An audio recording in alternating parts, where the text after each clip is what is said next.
ஏன் என்ன காரணம்? நியாயம் தர்மங்கள் பார்ப்பதற்கான காரணம் என்ன? நம்ம கிட்ட குரு இருக்கிறார். அப்ப குரு என்ற கிரகத்தை நாம எப்படி எடுத்துக்கணும்னா, குரு என்ற கிரகம் ஆன்மீக கிரகம், பக்தி கிரகம் அப்படிலாம் ஜோதிடம்லாம் சொல்லுது இல்லையா? அதெல்லாம் உண்மைதான். இருந்தாலும் குரு என்ற கிரகத்தை எப்படி எடுத்துக்கணும்னா, இயற்கை கிரகம். Natural planet. அப்ப மத்த கிரகங்களும் அன்நேச்சுரல் பிளானட்டா? அப்படி இல்ல. இது இயற்கை தன்மைகளை தன்னகத்தே கொண்ட கிரகம். சூரியன் எடுத்துக்கிட்டா சத்திரியன். சட்டுன்னு எடுத்துட்டு வாளை எடுத்து வீசிடுவான். சரியா? அவனுடைய குணாதிசயம் அது. குரு அப்படி செய்வாரா? குரு செய்வாரா? இல்லை. அப்ப இயல்பு எது? வாள் எடுத்து வீசுவதா? அமைதியாக சாந்தமாக இருப்பதா? அப்ப அமைதி, ஆனந்தம், சாந்தம், சகோதரத்துவம், சகிப்புத்தன்மை இதெல்லாம் குரு. அப்ப எதற்கும் அஞ்சாத தன்மை. சத்திரியனும் அஞ்ச மாட்டான், குருவும் அஞ்ச மாட்டார்.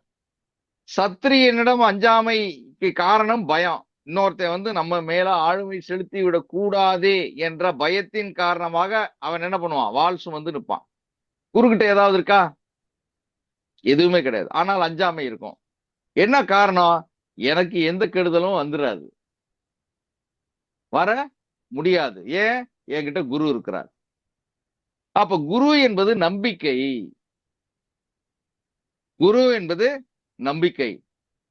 அப்ப அசாத்தியமான ஒரு நம்பிக்கை, தன் நம்பிக்கை, தன் மீது நம்பிக்கை.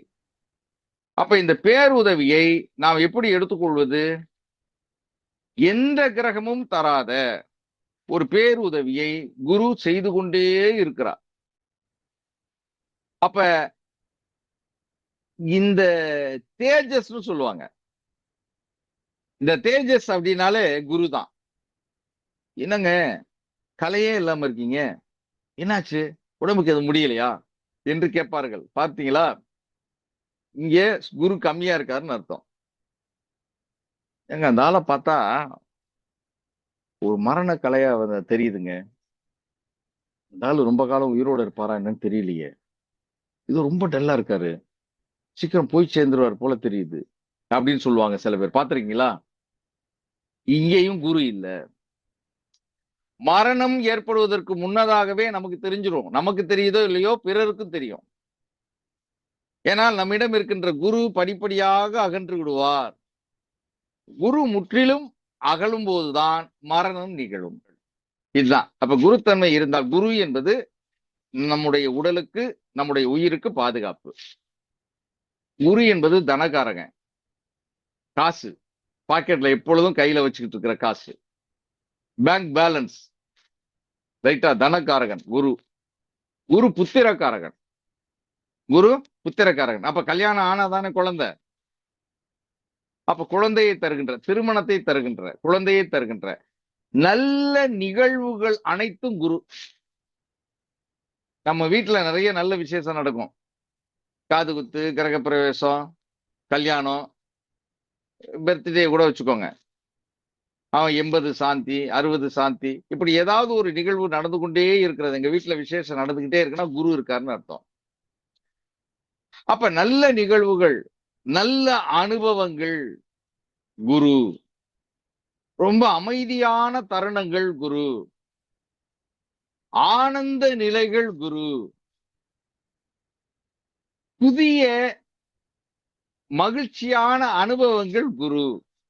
நல்லா பாத்துங்க. புதிய மகிழ்ச்சியான அனுபவங்கள் குரு. அப்ப இந்த குருவை நகர்த்தி வைத்து விட்டு நீங்கள் வாழ்க்கையை வாழலாம் என்றால் ஜீரோ தான். வாய்ப்பே இல்லை, சான்ஸே கிடையாது. ஆனா நாம் அறிந்தோ அறியாமலோ குருவை விட்டு விலகி கொண்டே இருக்கணும். கோபம் அடிக்கடி உங்களுக்கு வர வர வர குரு விலகி சென்று விடுவார். உடம்புல குரு இருக்க மாட்டார். உடலில் குரு இல்லை என்றால் பாதுகாப்பு இல்லை. அப்ப எந்த நேரத்துல எந்த ஆபத்துக்கள் வேண்டுமென்றாலும் நிகழலாம்.